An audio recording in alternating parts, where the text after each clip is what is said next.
Halo semua. Apa kabar untuk hari ini? Semoga harimu selalu menyenangkan ya bro. Selamat datang di channel YouTube saya. Tolong dibantu subscribe, like dan share ya, supaya saya terus semangat bikin kontennya. Wakakakak. Reincarnation of the Strongest Sword God, Chapter 1403. Karena tindakan Remnant Cloud dan Graceful Moon, banyak pemain ahli di dalam aula lantai pertama arena pertempuran menjadi tertarik dengan ruang pertempuran tingkat lanjut. Mereka segera mulai melamar untuk menyewa kamar untuk diri mereka sendiri satu persatu, ingin tahu apa yang begitu istimewa dari ruang pertempuran tingkat lanjut. Saya ingin menyewa ruang pertempuran tingkat lanjut. Ini 2 kristal ajaib. Apa yang spesial dari ruang pertarungan tingkat lanjut? Saya ingin mencobanya. Tidak lama setelah Remnant Cloud dan Graceful Moon pergi, lebih dari selusin pemain menyatakan niat mereka untuk mencoba ruang pertempuran tingkat lanjut. Namun, karena hanya ada 9 ruang pertempuran tingkat lanjut yang tersedia, yang lain tidak punya pilihan selain menunggu giliran. Para pemain ahli yang harus menggunakan ruang pertempuran tingkat lanjut memasuki kamar mereka masing-masing dengan perasaan skeptis. Namun, begitu mereka memasuki kamar mereka segera menerima kejutan saat makhluk ilusi yang tampak seperti doppelganger mereka muncul di hadapan mereka. Setelah bertarung dengan makhluk ilusi ini, para pemain menemukan bahwa makhluk ilusi tidak hanya mampu menggunakan keterampilan yang sama persis dengan yang mereka lakukan, tetapi makhluk ilusi bahkan mengeksekusi keterampilan dengan sempurna, seperti alam kedua. Tidak ada rasa canggung dalam gerakan mereka sama sekali. Selain itu, kekuatan skill yang dieksekusi makhluk ilusi jauh lebih kuat daripada milik para pemain. Setelah bentrokan singkat, para pemain menemukan diri mereka benar-benar ditekan oleh makhluk ilusi. Kekalahan mereka membutuhkan waktu kurang dari 30 detik. Jika bukan karena senjata dan peralatan yang mereka kenakan memiliki keterampilan yang kuat, mereka mungkin tidak akan bertahan 10 detik. Sangat kuat. Apakah ini nyata? Dapatkah saya benar-benar menunjukkan kekuatan tempur semacam itu? Petik 2. Mengapa ada jarak yang sangat besar antara skill yang dia gunakan dan skill yang saya gunakan? Setelah bangkit kembali, para pemain melihat makhluk ilusi masing-masing dengan kaget. Awalnya, mereka sudah bisa menunjukkan kekuatan tempur yang lebih besar di battle arena karena kepadatan mana yang tinggi di sini. Namun, mereka tidak pernah membayangkan bahwa mereka memiliki potensi untuk meningkatkan kekuatan tempur mereka sedemikian rupa. Pemahaman makhluk ilusi tentang waktu dan tingkat penyelesaian keterampilan, khususnya, memikat mereka sepenuhnya. Sebelum mereka menyadarinya, makhluk ilusi mereka masing-masing telah membegal mereka. Setelah itu, para pemain ahli di dalam ruang pertempuran tingkat lanjut sepenuhnya menikmati keajaiban ruangan itu. Bahkan setelah 30 menit berlalu dan mereka diusir dari kamar masing-masing, mereka masih memasang ekspresi linglung di wajah mereka. Apa? Bukankah aku baru saja masuk? Petik 2. Sudah berakhir. Mengapa saya merasa hanya beberapa menit berlalu? Petik 2. Para pemain ahli melihat ke ruang pertempuran tingkat lanjut tempat mereka baru saja diusir dengan sangat enggan. Namun, karena batas waktu mereka sudah habis, mereka hanya bisa menerima nasib mereka dan lari ke bawah untuk mengantre dan menyewa ruang pertempuran lanjutan sekali lagi. Hah, apa yang terjadi dengan orang-orang ini? Petik 2. Kelompok pemain berikutnya mengantri untuk menggunakan ruang pertempuran tingkat lanjut yang menatap dengan bingung pada kelompok terakhir pemain yang keluar dari kamar. Mereka tidak bisa mengerti mengapa para pemain ini begitu terburu-buru turun setelah meninggalkan ruang pertempuran tingkat lanjut. Komandan, sepertinya semakin banyak orang yang mengetahui tentang rahasia ruang pertempuran tingkat lanjut. Haruskah kita terus mengantri ke kamar, atau haruskah kita pergi ke Divine Colosseum? Graceful Moon mengerutkan kening ketika dia melihat sekelompok ahli lain datang ke lantai 7. Dia dan Remnant Cloud bermaksud untuk menjaga fungsi ruang pertempuran tingkat lanjut untuk diri mereka sendiri dan memonopoli ruangan selama mungkin. Bagaimanapun, hanya 9 ruang pertempuran tingkat lanjut yang tersedia. Jika pemain lain mengetahui tentang keajaiban ruangan, ruang pertempuran tingkat lanjut pasti akan sangat diperebutkan. Spari yang dipegang di dalam ruang pertempuran tingkat lanjut telah sangat menginspirasinya, sedemikian rupa sehingga jauh lebih efektif untuk berlatih di dalam ruang pertempuran tingkat lanjut daripada bertanding melawan lawan dengan standar yang setara atau lebih tinggi. Setelah hanya 9 sesi pelatihan, dia sudah berhasil meningkatkan tingkat penyelesaian salah satu keterampilan tingkat satunya sebesar 3%. Meskipun 3% sepertinya tidak terlalu banyak, karena tingkat penyelesaian skill ini telah meningkat dari 82% menjadi 85%, baik kekuatan dan efek skill telah mengalami transformasi kualitatif. Selain itu, dengan bertarung melawan makhluk ilusi, dia berhasil memahami kapan waktu yang tepat untuk menggunakan keterampilannya. Ruang pertempuran tingkat lanjut sangat bermanfaat sehingga dia dan Remnant Cloud bahkan telah menunda rencana mereka untuk berlatih di Divine Colosseum sebagai persiapan untuk kompetisi peringkat besok. Belum banyak orang yang menemukannya, jadi penantiannya jangan terlalu lama. Ayo lanjutkan antri untuk saat ini. Kami akan kembali ke Kerajaan Naga Hitam hanya setelah antrian menjadi terlalu panjang, kata Remnant Cloud setelah memikirkan masalah ini. Sebelumnya, dia berencana untuk pergi ke Divine Colosseum untuk berlatih setelah menguji ruang pertempuran tingkat lanjut sekali. Namun, hanya satu kali percobaan telah membuatnya ketagihan. Dibandingkan dengan menara percobaan Colosseum Dewa, ruang pertempuran tingkat lanjut bisa memberinya bantuan yang jauh lebih besar, terutama dalam hal peningkatan tingkat penyelesaian keterampilan. Sementara itu, detail mengenai ruang pertempuran tingkat lanjut dengan cepat menyebar, menyebabkan keributan besar di forum resmi Kerajaan Star Moon. Ruang pertempuran tingkat lanjut yang menakjubkan muncul di kota Hutan Batu. Tak lama setelah posting ini muncul, itu sudah dinaikkan ke posisi 10 besar di forum. Ini memungkinkan semua orang untuk mencari tahu tentang ruang pertempuran tingkat lanjut. Apakah ini scam? Apakah ruang pertempuran tingkat lanjut benar-benar ajaib? Mengapa saya harus berbohong kepada Anda? Saat ini, ruang pertempuran tingkat lanjut sudah banyak diminati. Hanya jumlah pemain yang saat ini mengantri untuk kamar sudah mendekati 300.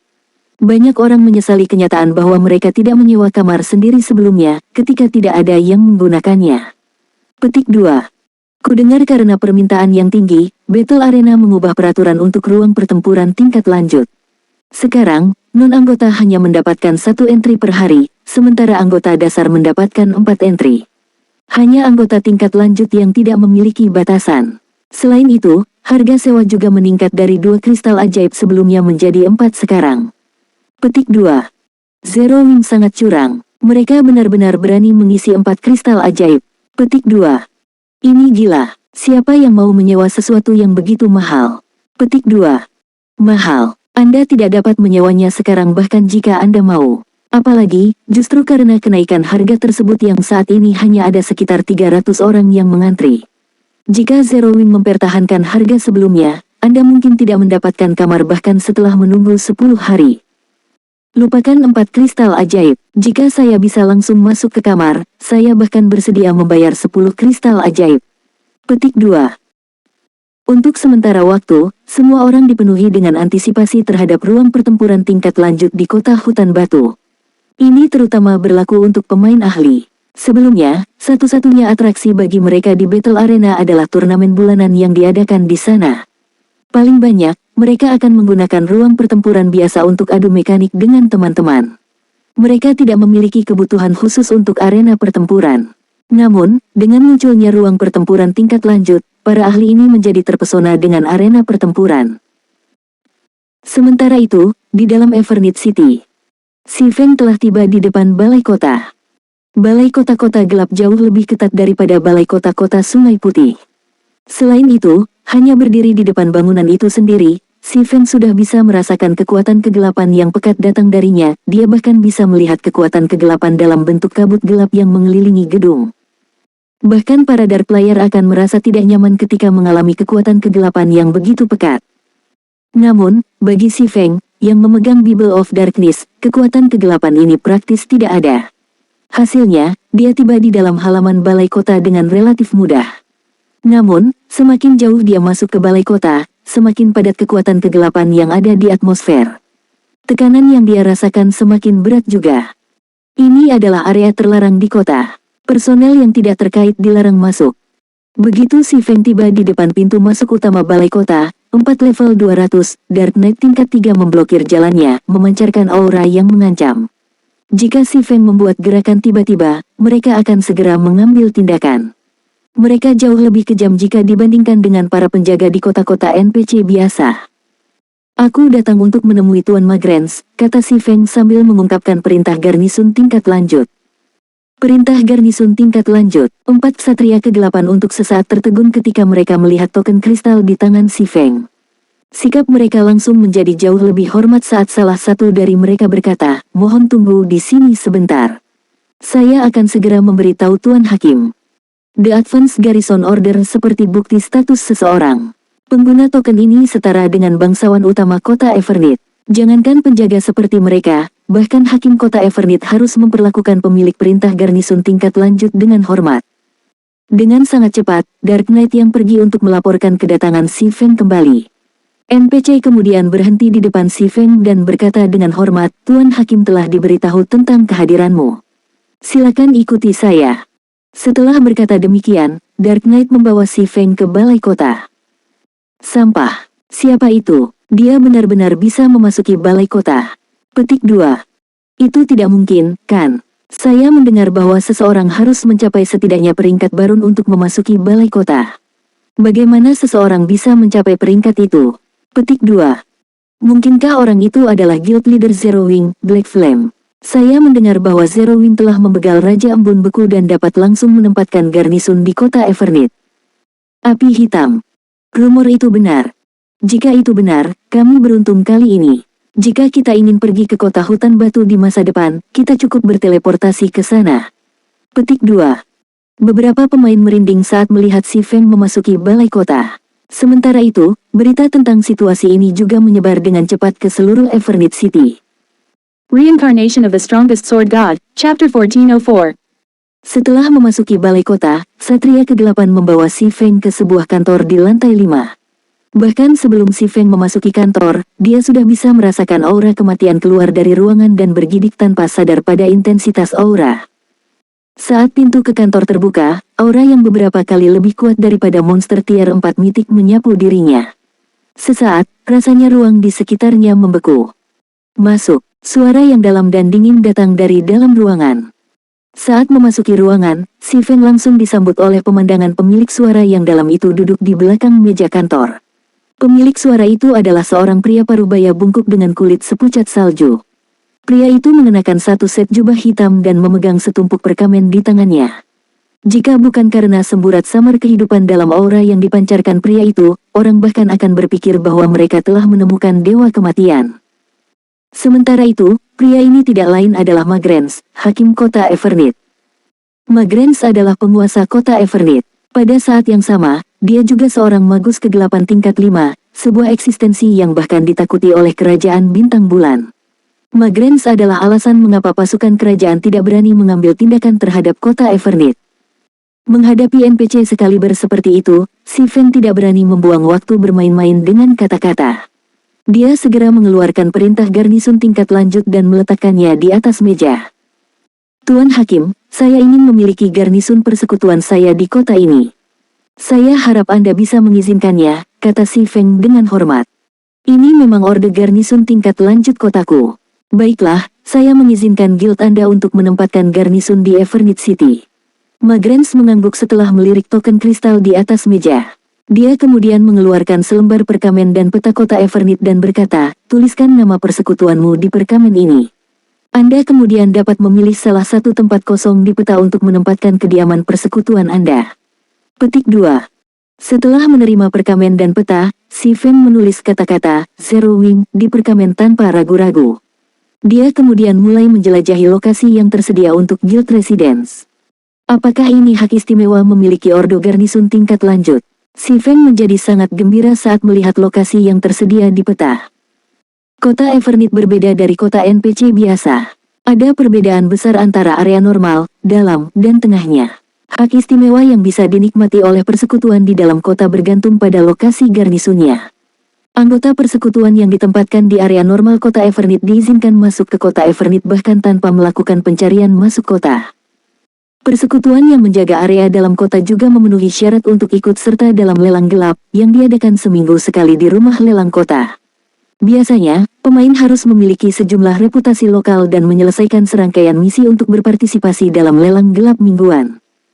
Terakhir, area pusat adalah tempat semua guild dalam kerajaan Star Moon ingin memiliki garnison. Selama persekutuan berhasil mendirikan tempat tinggal di area pusat, anggota persekutuannya dapat menukar senjata dan peralatan di kota Everneath tanpa harus menjadi pemain merah atau gelap. Kualitas senjata dan perlengkapan yang dapat ditukar oleh anggotanya akan bergantung pada reputasi persekutuan di dalam kota. Satu-satunya kelemahan dari hal ini adalah, tidak seperti item yang dipertukarkan oleh pemain gelap, item yang dipertukarkan oleh anggota guild yang bukan pemain merah atau gelap terikat pada diri mereka sendiri. Namun, jumlah tempat yang tersedia di area tengah kota Evernit sangat terbatas.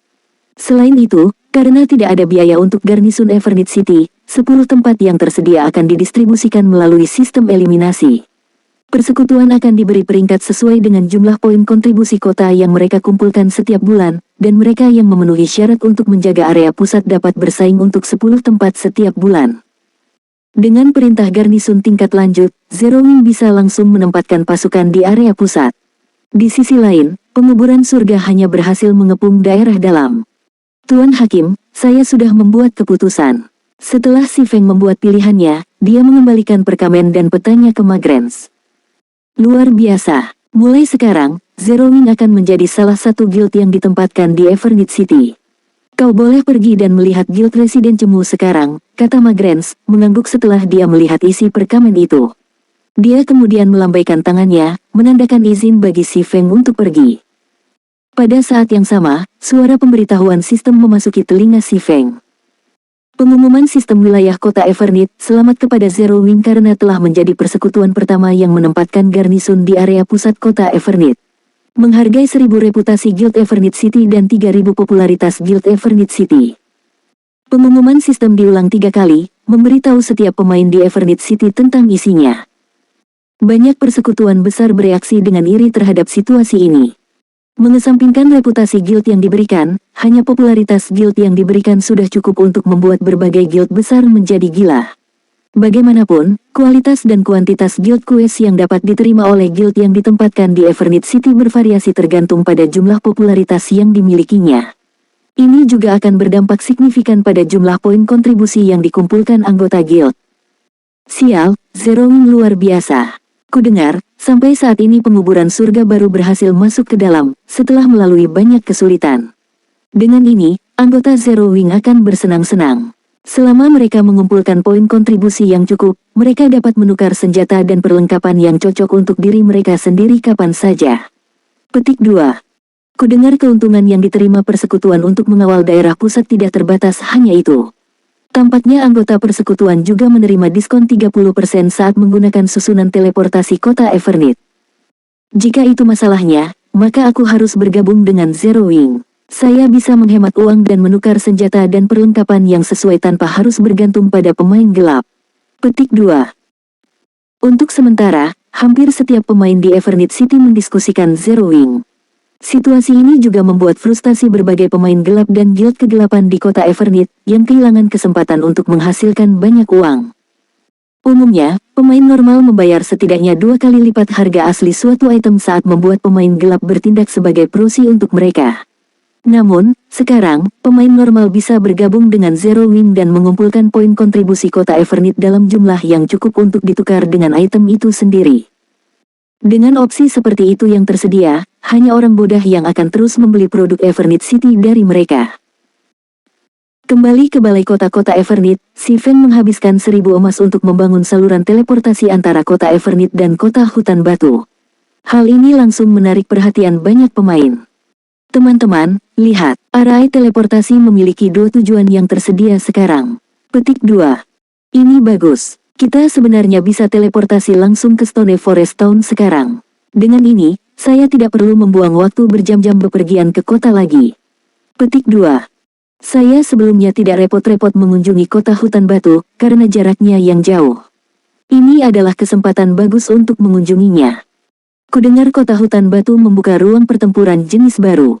Kita bisa pergi ke sana dan mencobanya sekarang. Petik 2. Hanya dalam beberapa menit, ribuan pemain telah ditransfer ke kota hutan batu melalui susunan teleportasi. Meskipun membutuhkan biaya 80 koper untuk berteleportasi ke Stone Forest Town, itu jauh lebih nyaman daripada bepergian ke sana dari kota NPC terdekat. Akibatnya, banyak ahli independen dan tim petualang mulai merasa bahwa menggelar Stone Forest Town bukanlah ide yang buruk. Lagi pula, dengan Evernit City sebagai titik transfer, mereka bisa menghemat banyak waktu. Sementara itu, aktivasi saluran teleportasi juga menyebabkan populasi pemain di kota besi merah menurun drastis. Black Flame, aku akan membiarkanmu bersenang-senang untuk saat ini. Namun, kamu akan segera tahu bahwa semua usahamu sia-sia, ejek Singular Burial saat dia membaca laporan yang baru saja dia terima. Dia kemudian melihat kabut fajar di layar di depannya dan berkata, kalian semua dapat memulai operasi sekarang. Guild Leader, serahkan pada kami. Daebreak Fog tersenyum, matanya dipenuhi rasa percaya diri. Sementara itu, si Feng, yang sedang mengamati kediaman Zero Wing di Evernit City, tiba-tiba mendapat telepon dari Melancholic Smile. Guild Leader, rumah lelang lanjutan telah dibangun. Haruskah kita membukanya untuk umum sekarang? Senyum melankolis bertanya, wajahnya diwarnai dengan kegembiraan.